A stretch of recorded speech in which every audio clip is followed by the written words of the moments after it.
আসলে আমরা কারো রাজনৈতিক পরিচয় খুঁজতে যাই না, আমাদের কাছে ভিকটিম আর অপরাধী আমাদের কাছে দুইটাই পরিচয়।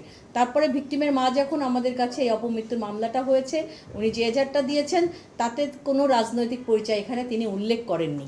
সো আমার রাজনৈতিক পরিচয় জানার কোনো সুযোগও নাই। আর পুলিশের কাছে কোনো পরিচয় নাই, পরিচয় একটাই, একজন ভিকটিম আর একজন অপরাধী। গত 26/6/2026 খ্রিস্টাব্দ তারিখ রাত আনুমানিক 12:10 ঘটিকায় আশুলিয়া থানা পুলিশ স্থানীয় জেলেদের সহযোগিতায় আশুলিয়া থানাধীন গরুহাটা ঘাট সংলগ্ন আশুলিয়া নদী হতে একটি অজ্ঞাতনামা মৃতদেহ উদ্ধার করে।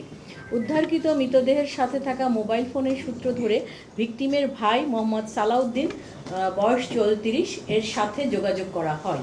মোহাম্মদ সালাউদ্দিন পরবর্তীতে উক্ত মৃতদেহকে তার ভাই মোহাম্মদ সুমন, 17, পিতা মোহাম্মদ শাহ আলম, সাং রানাভোলা, থানা তুরাগ, জেলা ডিএমপি, ঢাকা মর্মে শনাক্ত করেন। ভিকটিমের ভাই মোহাম্মদ সালাউদ্দিনের আবেদনের পরিপ্রেক্ষিতে এই ঘটনায় আশুলিয়া থানায় অপমৃত্যু মামলা নাম্বার 118 তারিখ 26/6/2026 খ্রিস্টাব্দ রুজু হয়, যা বর্তমানে তদন্তাধীন রয়েছে এবং ভিকটিমের মৃতদেহ যথাযথ আইনত প্রক্রিয়া শেষে পরিবারের নিকট হস্তান্তর করা হয়েছে। এছাড়া অপমৃত্যু মামলা আবেদনের ভাষামতে ভিকটিম মোহাম্মদ সুমন, যার কথা এতক্ষণ বলছিলাম, তিনি গত 22/6/2026 খ্রিস্টাব্দে দুপুর আনুমানিক 12:30 ঘটিকায় স্থানীয় 20-22 জন বন্ধু বান্ধব সহ তুরাগ নদীতে নৌকা ভ্রমণের উদ্দেশ্যে থোর ব্রিজ ঘাট এলাকায় নৌকায় ওঠেন।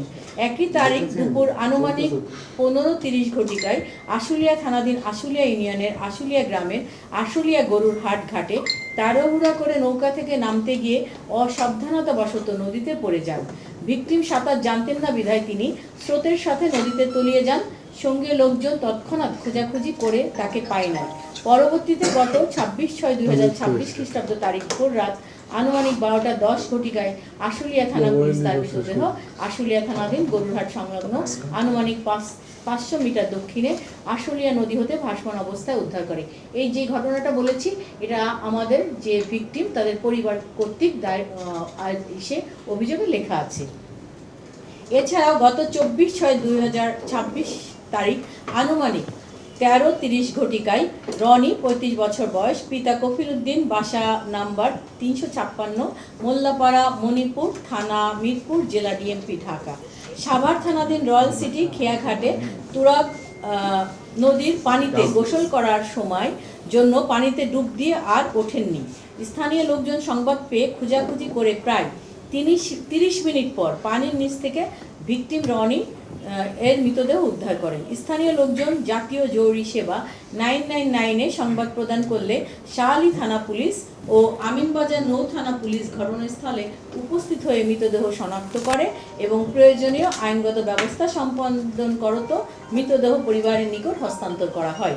উক্ত ঘটনায় ভিকটিম রনি এর পিতা মোহাম্মদ কফিল উদ্দিন আবেদনের প্রেক্ষিতে অপমৃত্যু মামলা নাম্বার 66 তারিখ 25/6/2026 রুজু করা হয়। উল্লেখ্য, একটু আপনাদের উদ্দেশ্যে বলতে চাই, ঢাকা জেলায় গত মার্চ এবং মে এই 3 মাসে সর্বমোট 170টি অপমৃত্যু মামলা রুজু হয়, যার মধ্যে উল্লেখযোগ্য সংখ্যক মামলায় অজ্ঞাতনামা মৃতদেহ সংক্রান্ত ঘটনা। আপনারা জানেন যে ঢাকা জেলাটা আমাদের জিওগ্রাফিক্যালি এমন জায়গায় অবস্থিত যেখানে আমাদের ঢাকা দিয়ে বিভিন্ন নদী গিয়েছে, আমাদের বিভিন্ন ফাঁকা নির্জন জায়গা আছে এবং ঘনবসতিপূর্ণ জায়গাও আছে, তেমনিভাবে ডাম্পিং করারও জায়গা আছে। আমরা প্রতি মাসে 3 মাসে আপনাদেরকে বললাম যে 170টা লাশ আমরা পেয়েছি, যারা হচ্ছে আমাদের এলাকার না, অন্য জায়গায় হয়তো মার্ডার হয়েছে বা সামথিং, কোনো মানে আইনের কোনো ব্যত্যয় ঘটে তাকে হত্যা করা হয়েছে, করার পরে লাস্ট ডাম্পিং করে কোথায় এসে, আমাদের ঢাকা জেলায় এসে। তো আমরাও এই যে 2টা ঘটনা বললাম, 2টা ঘটনাটাও, একটা আমরা লাশ পেয়েছি, আরেকটা আমাদের, এবং আপনারা এটাও জানেন যে আমাদের যে নৌফারিটা আছে আমিনবাজারে, ওখানেও প্রায়শই কিন্তু গোসল করতে নেমে, ওখানে স্রোতের ব্যাপার আছে, অনেক সময় ওখানেও কিন্তু গোসল করতে নেমে অনেকে আর ফেরত আসে না, পরবর্তীতে আমরা লাশ পাই। নিষিদ্ধ ঘোষিত রাজনৈতিক দল থেকে এই প্রোপাগান্ডাটা ছড়ানো হচ্ছে। এখন কথা হচ্ছে যে আপনি সোশ্যাল মিডিয়াতে প্রতিনিয়তই অনেক কিছু ছড়ানো হয়, এটা আমাদের রাষ্ট্রে বা আমাদের সমাজে নতুন কিছু নয়। তো আমরা গুজবকে গুজব হিসাবেই ধরি, কারণ পুলিশ কাজ করে কনক্রিট প্রুফ নিয়ে। প্রুফ ছাড়া আমরা কথা বলি না। তো আমরা যখন একটা সোশ্যাল মিডিয়া একটা বিষয় আসে অবশ্যই খতিয়ে দেখি।